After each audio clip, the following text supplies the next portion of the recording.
Okay, hello and welcome to this joint presentation between Admiral and Hortonworks about our telematics POC, the work we've done with Nifi and the Hadoop ecosystem. So, a little bit of background about myself first. A lot of my experience prior to joining Admiral was in delivering data warehouse solutions and business intelligence and analytical projects. So a lot of the relational database world. More recently, over the last 6 months or so, I've got involved with the Hadoop tools, and as part of that, the SQL gave me a good way into that and understanding of it. So some of you in this room might be in a similar position where you're thinking, where do I start? How do I get going? And SQL is a really good platform to be able to provide some crossover between the two and a way in.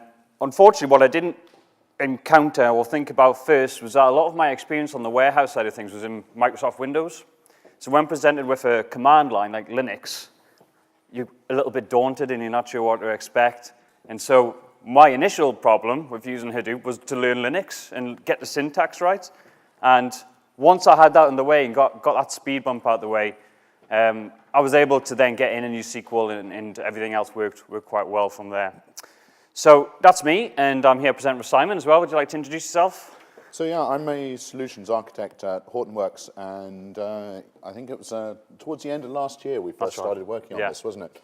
And so I came along to Admiral, and we talked about all these fantastic things that we can do with some of the telematics data that we have there, and worked together with Admiral to finalize this POC. And so I'm going to be giving you some of the technical details about what we've done, a few of the pieces and components, and some interesting little open source pieces that we've added on from the community to give you an idea of some of the things we've done with geolocation and telematics. Okay, so let me just tell you a bit about the Admiral Insurance Group. So it started in 1993, and at that time it had 57 staff, one brand, no customers. And since then, over the last 20 years or so, it's grown massively to become the youngest FTSE 100 company in the UK. And essentially, a lot of our business model is based around the car insurance industry. So that's our core product line. And it accounts for about 75% of our business at the moment. We have over 3 million active customers right now with a car insurance policy with Admiral. We also offer home insurance, and that makes up the remainder of our book. But growing that quickly presents different challenges. So the technology can't keep pace, the processes can't keep up, and therefore you become stagnant in nature, whereas we've always tried to use data to kind of give us a competitive advantage, if you like. And because our architecture has been so simple, because we've grown quickly and we haven't had a chance to branch out, and our business model has been simple, we've never needed to really bring in any kind of enterprise data tools. So essentially our market is price and risk, and quite recently we've had to adopt a business transformation program of work to upgrade all our technologies. We've had to move away from the old I-series to an Oracle platform for our policy legacy admin billing system. We've also introduced an enterprise data warehouse over the last 2 years, so that was new. That was a new concept to Admiral. We didn't have a warehouse previously because, as I mentioned, the architecture was so simple, all the data lived in one place. So now we've got Informatica for data integration. We've got a Teradata appliance for our warehouse, and we're using MicroStrategy. Heavy amount of SAS as well in there. So as part of doing that, and growing so large, we've also expanded into other countries. So now we employ over 7,000 people across 7 different countries, in Europe and the US as well. And Admiral encourages different business units to be quite entrepreneurial in their approach, and that requires quite a lot of business agility. So it requires the business to get their hands on data quickly, make decisions, and have that level of autonomy. And so introducing the warehouse and trying to change that kind of operating model is challenging for IT to kind of talk to the business and say, you're going to lose some of that agility initially, but here's all the good things that a warehouse can do.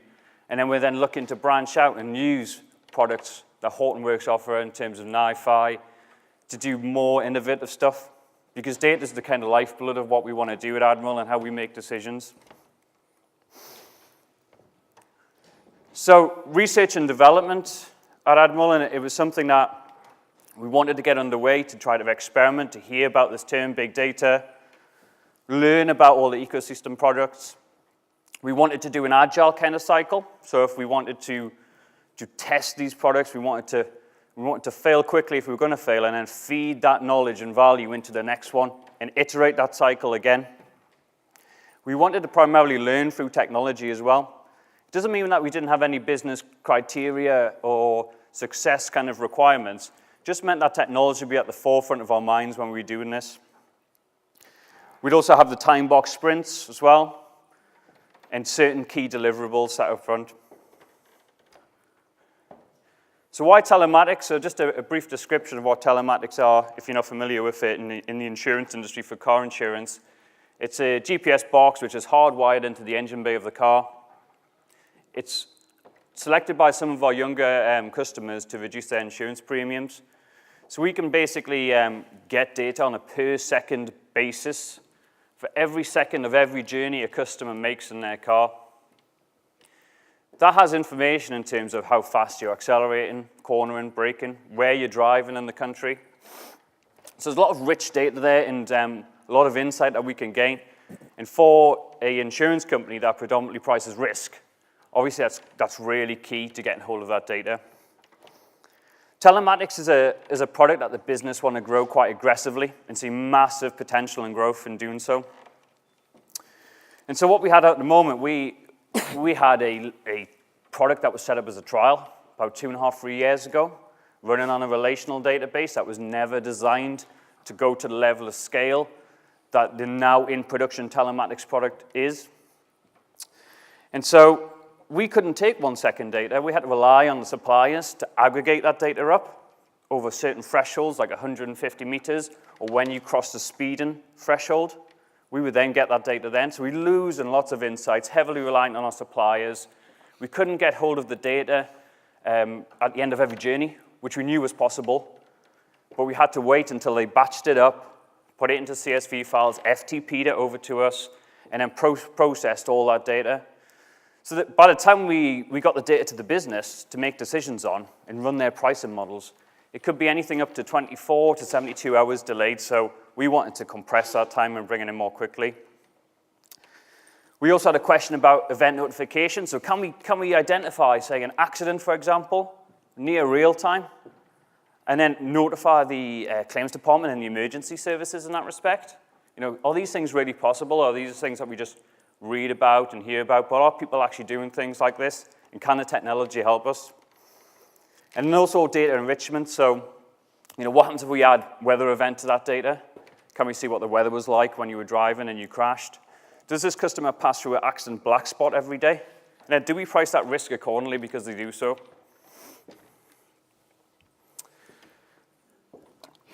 So in that respect, the objectives of the telematics POC, we wanted to prove then that we could store this data cost effectively. We wanted to be able to prove that we could run, you know, deep analytical queries over that data to provide real insights, machine learning, for example. We wanted to reduce the scoring time. We wanted to be able to take that 24 to 72 hour batch cycle process, and we wanted to do that much faster. Data enrichment, so we wanted to be able to take the data in, add and enhance it by snapping it to a road network in the UK to find out exactly where you're driving. If you're getting data by exception, every 150 meters, and you're driving quite quickly at night through a heavily built up town area, it's sometimes quite hard to be able to work out exactly what road that car was on. So 1 second data would give us a lot more accurate positional data where that car was. Near real-time data processing, so what we decided to do at the end of every journey when we process that, we'll do some geofencing. And so we just chose an arbitrary data set to match that against. So we said, right, how close are you to the proximity of an airport? And so when you park your car at the airport, we could then potentially cross-sell. We could then sell travel insurance, which we offer through brokers to you, because we know you're traveling out of the country. Stability and flexibility is obviously one of the technical requirements that we're looking for. We wanted to understand how cloud worked in terms of a principle. So we had to do a lot of work with our security teams, data protection teams, to satisfy their requirements in terms of storing data, which historically had always been on-premise. And so we had to do some work there as well to sort of dispel some myths, if you like, around the business to make that happen. And then finally was the data visualization element. So I mentioned that we were doing Agile, and we need to do show and tells with business people, so they don't want to see Spark queries, they don't want to see Hive tables, they want to see real data. And this data, because it's geolocation data, we can show it on maps, we can show near real-time data movement. And so we were looking at doing things with Tableau and a web app, and we also have a large SAS user base as well. So we wanted to make sure that the SAS users could access that data and still continue to make decisions, but more accurate ones on the risk. So I'm going to pause there, and I'm going to hand over to Simon, who will talk you through the kind of technical aspects of what we did, what challenges we found, the fun Simon had with networking and VPN. Mm-hmm. And then I'll come back at the end and tell you kind of where we're getting to and what are our next steps. Simon. Cool, thank you, Dan. Sorry, Adam. Dan is also a pivotal part of this project. There he is. I was looking right at him. That's why I did that. So I'm going to tell you a little bit about the story of how we started out this POC from a technical angle and some of the challenges that we hit. So as I say, we started towards the end of last year.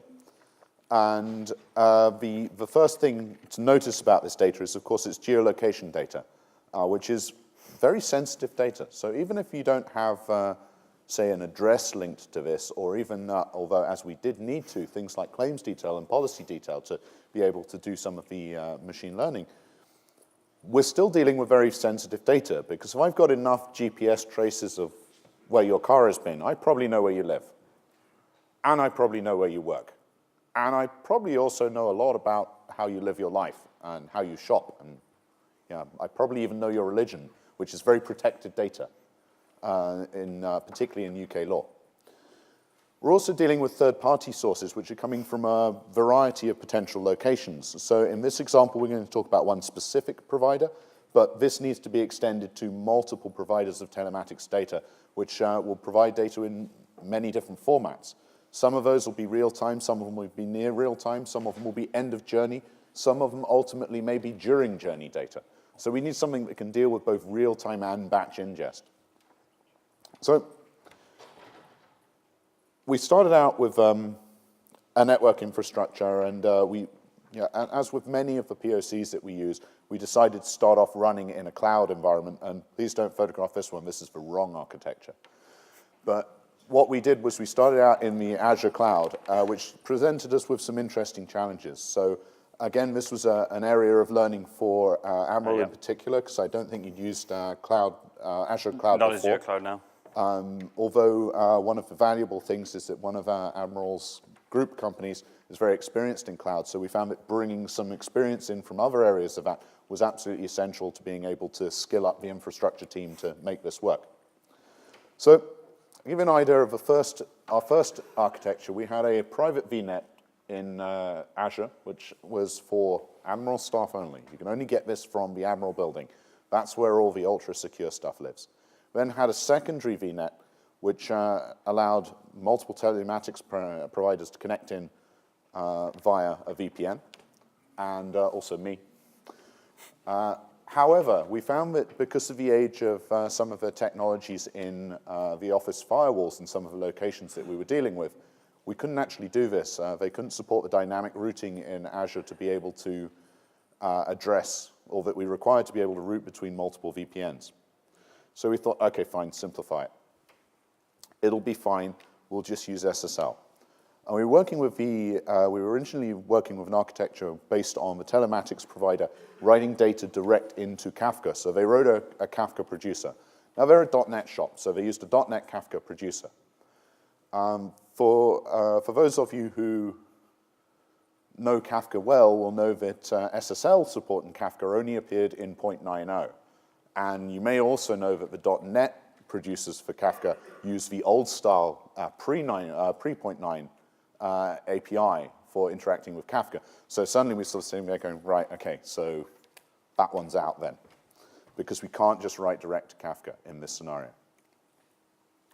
So ultimately, we thought, well, we need something which will be able to listen to, read, write any of these formats and bring in and process that data in motion and conform some of that data, bring in multiple endpoints from multiple providers, et cetera, et cetera. This started to look a lot like a Nifi-shaped problem.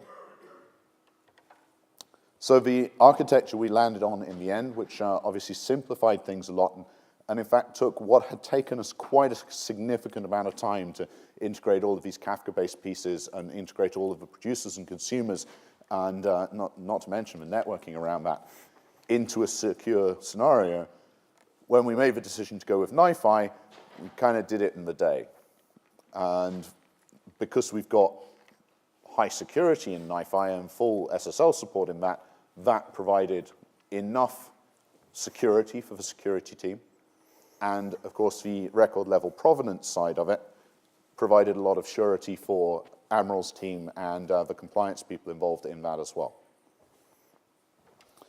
So that's what we ended up landing on from an ingest point of view. And let me just show you a little piece of that running up here. Oh, my Wi-Fi's gone. Typical.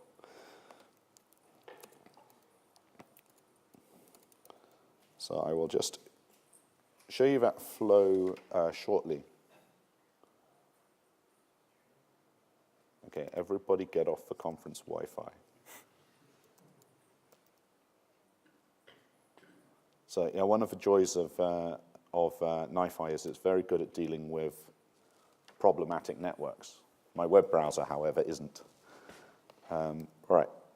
Okay, we'll come back to that if the Wi-Fi shows up again.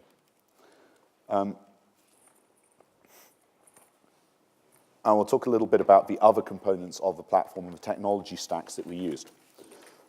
So part of the goal was to be able to do real-time scoring and real-time ingest of this kind of data.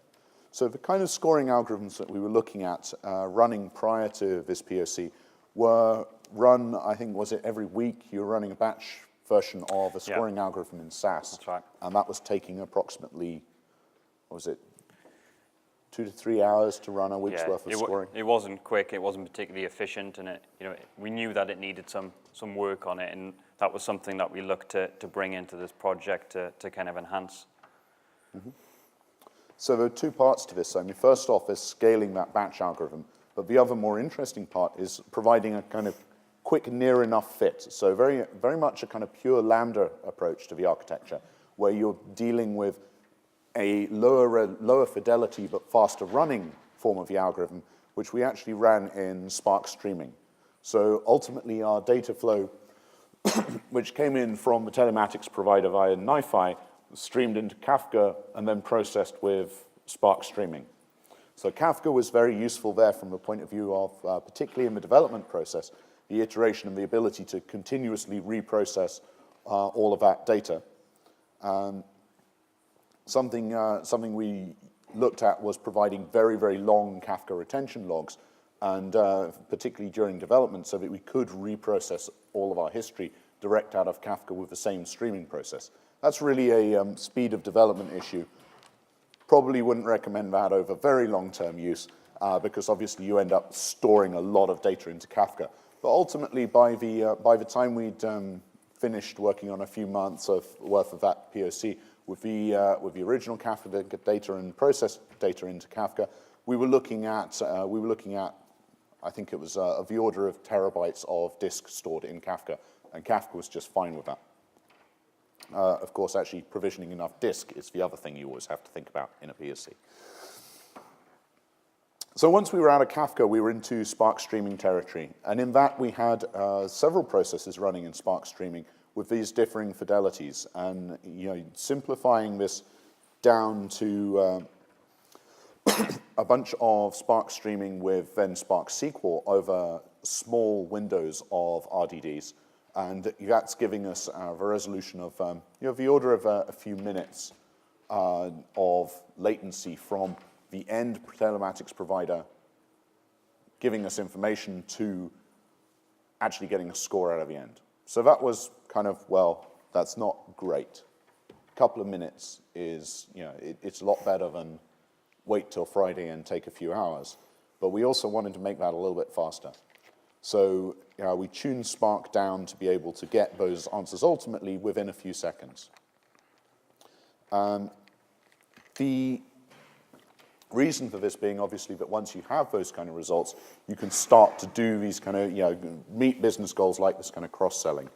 So the other piece that we found was particularly useful in Spark was the ability to mix the traditional SQL skills, which were very strong within Admiral, with Scala-based UDFs, which provide a little bit more performance, a little bit more expressiveness in the coding for certain types of operations, certain types of calculation, which then enabled us to very rapidly produce things like the geofencing alerts, which we then push back out into Kafka and consume with a web application. So that's a little bit about the structure and the architecture for the real-time side of things. The other thing, of course, is this batch analytics that we need. We want to be able to do very, very detailed batch analytics. We want to be able to do more advanced processing around things like map matching, things like the geographic location that you're in, things like clustering of different types of journeys so that you can create some kind of indicator of familiarity, for example, with an area. For this, we used Spark running on top of Zeppelin primarily. So for those of you who don't know, Zeppelin is a notebook solution which is very effective for running against Spark. It's one of many notebook solutions that we often use with Spark, but in this scenario, because we were primarily developing in Scala, we went for Zeppelin versus something like, say, the IPython-based Jupyter. The way in which we used Zeppelin was a little different to some uses. What we found was that Zeppelin was very, very good for iterative prototypes. So a lot of our early stage exploratory data science was done in Zeppelin, where we can rapidly build up components of a program. We found ourselves breaking down what would ultimately become proper full-length production Spark programs into very small chunks, and then iteratively running through those as you get a feel for the data, as you work with different data types. The other piece that we really wanted to do was make sure that we could take full advantage of Admiral's SAS skills. So many of you will know that there is a SAS Connector available. In fact, many of you, I'm sure, will have very large SAS environments. But we'll also be aware that SAS has worked very closely with Hortonworks to provide connectors which will bring data out of Hive or indeed run SAS directly on the cluster. Now, in our scenario, because the nature of what we were doing was very SQL-based, the skill sets in the business were very SQL-based, we found that actually the best solution to this was to be able to run SAS on top of Hive. So from the point of view of actually populating these Hive tables, we used the Spark process and the batch processing piece of that to do things like map matching and apply various models and various preparations within Spark as an ETL tool, push that into an awk file, which is then served up through Hive to the SAS interface. Yeah, and the feedback from our SAS users on that, so I mentioned earlier we've got quite a heavy SAS user community, and for those of you familiar with SAS, they primarily use Enterprise Guide, Enterprise Miner, and a little bit of SAS DI as well. And the purpose of this POC wasn't really to prove the performance of the connector or the connectivity between SAS and the Azure cloud. And if we were going down that route, we would have probably followed a SAS deployment in the cloud as well. However, for the purpose of this POC and the kind of narrow scope that we wanted to adopt, we decided to get the SAS access for Hadoop connector, and we then use that to be able to draw down data which uses Hive underneath. A lot of the data is in JSON format, and what we found, the SAS users initially struggled to work with that, so they needed a flattened data set. So we used the kind of exploded view functionality within Hive to flatten that data set and write it to a table so that data was pre-populated. Once we did that, and we had the connector set up and configured with help from our friends at SAS, the SAS users then, the feedback that we had was quite positive. So we didn't see the performance, and we knew that it wouldn't be the most efficient mechanism of transferring data. But it acted like another library in SAS. So they were able to grab the data, using that native connector and everything worked as it did before, they were also able to take advantage of some of the push-down capabilities as well that the SAS Connector provides by pushing down some SAS code into HiveQL and potentially into MapReduce code as well. So that was a good benefit and a good sort of learning point as well for some of the SAS users who did get into writing a bit of HiveQL code. One other aspect on here, which we haven't touched upon, is Tableau. And we don't have Tableau at the moment in-house, but what we want to do is a lot of good data visualization and discovery. So we're using a trial of Tableau over the top of Hive again. And initially when we connected it, the JSON data again was problematic, so we needed to flatten that data set. And we used some of the mechanisms that I discussed in Hive using the exploded view to flatten it. We also used Apache Drill as well, which was quite useful. And for those of you who aren't familiar how it works, you can actually just write a SQL-style view over the top and use some native functionality to pull out pieces of the JSON that you want. And it appears in Tableau like a flattened data set, even though you're not pre-preparing the data in the cloud. In the end, that mechanism of transfer was quite inefficient because we had Tableau on a desktop machine, pulling data from the cloud and then translating that on the fly. So in the end, we adopted the approach of pre-preparing the data set within Hive on the cluster and then connected it to Tableau. We wanted to use some of the mapping functionality in Tableau. It's quite good out of the box and quite rich. And in order to overlay two different mapping data sets on one map within Tableau, they all need to be part of the same table structure. So again, a lot of the effort went into pre-populating those tables within Hive, and I think that's a consideration that you need to take away. If you're using these tools which are used to using relational data formats, and you're using Hive or Hadoop for semi-structured data or unstructured data, there's always going to be an element then where you have to do some data preparation before getting the data out and working with it. Okay, Simon. Mm-hmm. So yes, we seem to have managed to get some network connectivity. So what I'll show you is moving back to looking at how this initial data flow works.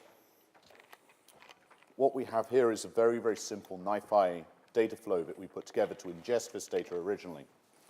And what we found this was it was very easy to create, or rather the easiest way for the .NET developers of the telematics provider to deal with this was to just post to a web service.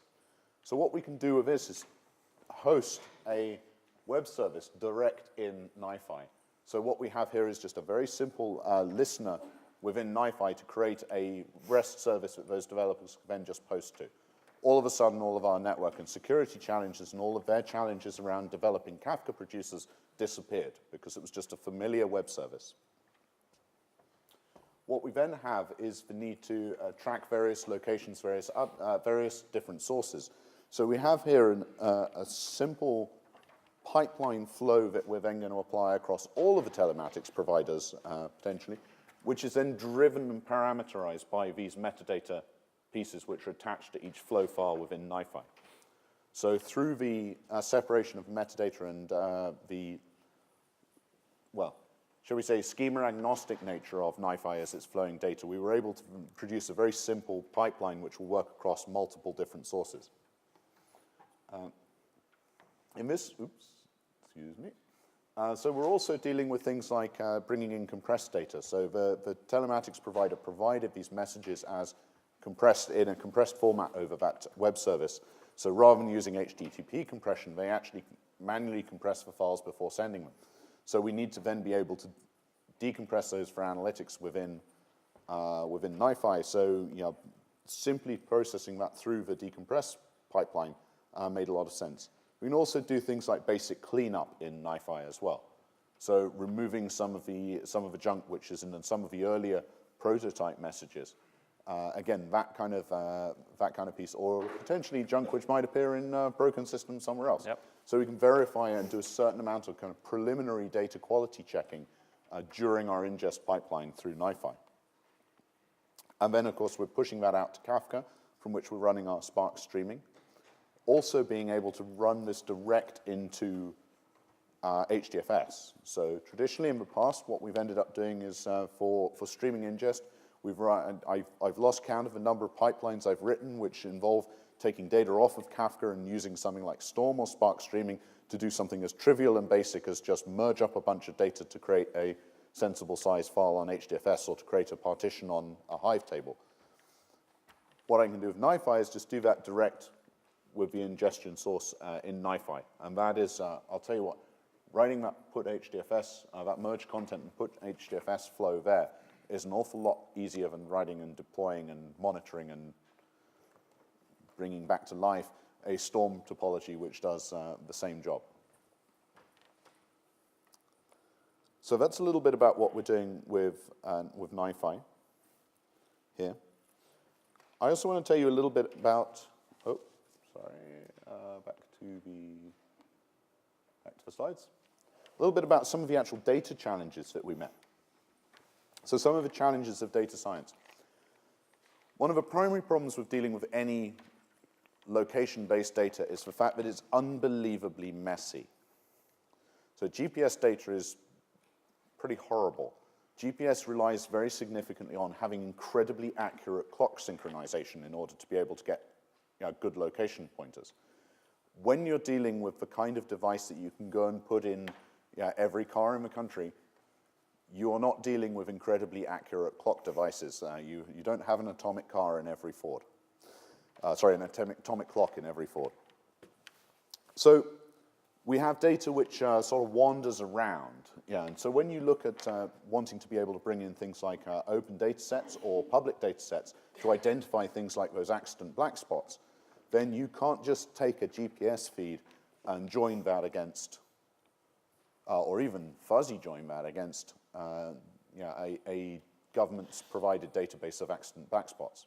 You need to be able to do very effective map matching. So a lot of you will have seen this when your phone tells you you're in the middle of a field somewhere and then eventually decides you're probably on the nearest road.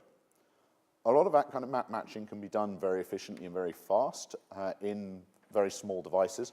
However, I'm sure that many of you have also seen that occasionally it will get your position completely wrong and will put you on the wrong road. And when you're driving at 60 miles per hour through a built-up area and turning regularly, that happens a lot with that kind of map matching.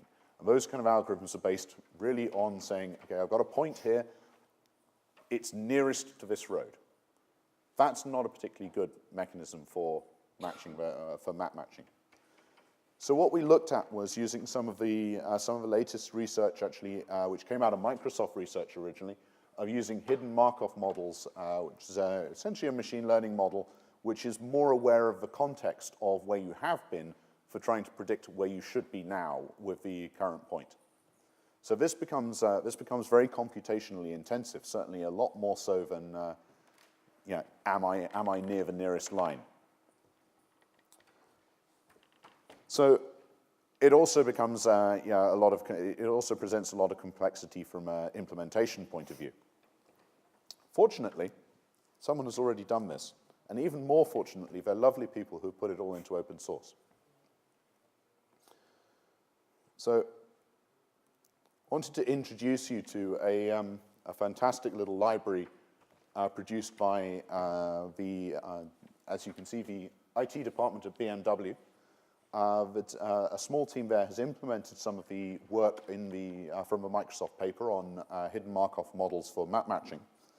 They've then packaged that up in a very neat way. Of course, everyone packages everything in Docker these days, and why not? It's a great way of deploying things. What they've provided is a web-based service which will then do that map matching for you. However, when you're dealing with thousands of messages in a very short period of time, and many billions of journey data points, you can't necessarily take the overhead of pushing that out to a web service. Even that, the overhead of the HTTP call becomes high. So the other great advantage of this project is that they've also written an integration, enough of an integration into Spark that you can actually broadcast their matcher and then distribute that effectively across Spark. The way that they do that is that they keep map data. So they use standard tools from the OpenStreetMap project to push that map data from that OpenStreetMap. So Does anyone not know what OpenStreetMap is? It's a very cool project. It's basically Wikipedia for maps. And there's a surprisingly rich data set available for all sorts of pieces. In my hometown, someone has actually gone through and marked where all the trees are. That's how obsessed we are with geospatial there. So yeah, what this project does is load that data into a PostGIS database. So it's using Postgres under the surface, because ultimately a lot of road data, you're dealing with gigabytes of data usually. If you mark every tree and you actually download that data set for the planet, then you end up well into the very large numbers of gigabytes of compressed data. So that becomes a challenge to process on that. But for things like road networks, it's the kind of thing that fits on your TomTom. You can keep it in a relational database. For distributing the compute, what Barefoot does in the Spark context is to essentially load that data set in, create an in-memory map with a quad tree grid on it for a very rapid spatial search, which it can then serialize across Spark. So it's using Spark's ability to broadcast data across all of its executors and its ability to distribute computing across all those executors to enable you to run a very large amount of this computationally intensive work on a Spark cluster. So I thoroughly recommend that library for anything involving map matching or geospatial. So in the interest of time, I think I probably better give you... Yes. So yeah, just to summarize in terms of where we are in the next steps then. So we've recently completed the technical phase of delivering the proof of concept, and we're currently working with the business to assess what areas have been the most successful, which ones have been the most value. We're already getting questions from the in-house telematics team of how we then put this proof of concept into production. And almost we're not prepared for that level of success, if you like, because they're in a position where they're thinking we can just pick that up and put it in production, in the next week. And it's that kind of educational process that the business need to go through, from taking something which is a rough and ready proof of concept, which delivers those key success factors to the business, but then taking that and putting that into an enterprise class system that can scale and is resilient and does all the good stuff. So we'll complete the knowledge transfer workshops with Simon and his colleagues in-house and try to push that out through IT and document what we've done. We've also, in the meantime, established a true R&D function with dedicated people who can look into this full-time. At the moment, for the telematics proof of concept, we've had people doing it in the margins in and around their day job. And then, as part of establishing that R&D team, we may take elements of the telematics POC onto that next stage. We may use the Azure cluster and then look to expand it out. At the moment, it's quite a small cluster in relative terms. We're not at the point yet where we can just spin up another data node and install all the software that we need on it. And so that's one of the other learnings that we're taking away and something that we're actively working on. As part of the R&D function, one of the things that we need to do as well is decide on that framework and that approach of what tools are we happy to use. Do they all need to be supported? Can we download libraries from anywhere and use them as a proof of concept? Because when the business comes and says we want this into production, it makes that transition much more seamless and easier. So we're nearly out of time. I'd like to thank you for coming and listening. I'd like to invite any questions that you have to either myself or Simon in the remaining couple of moments that we have left. Thank you.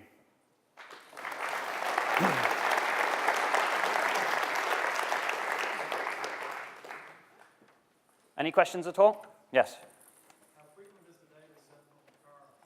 What backend are you storing the data in? Okay, so in terms of how frequently the data is being sent, so we can get data at the end of every single journey a customer makes. So that data is then transferred to us into that web service, which resides in Nifi. And then are we batching that up at the moment, Simon, in terms of the proof of concept before bringing it through?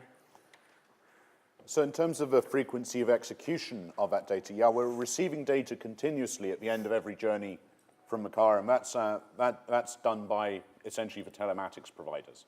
So ultimately, what we could work towards would be more real-time streaming direct off the car. However, that becomes much more problematic for those kind of providers because you have issues like tunnels and disconnected networks.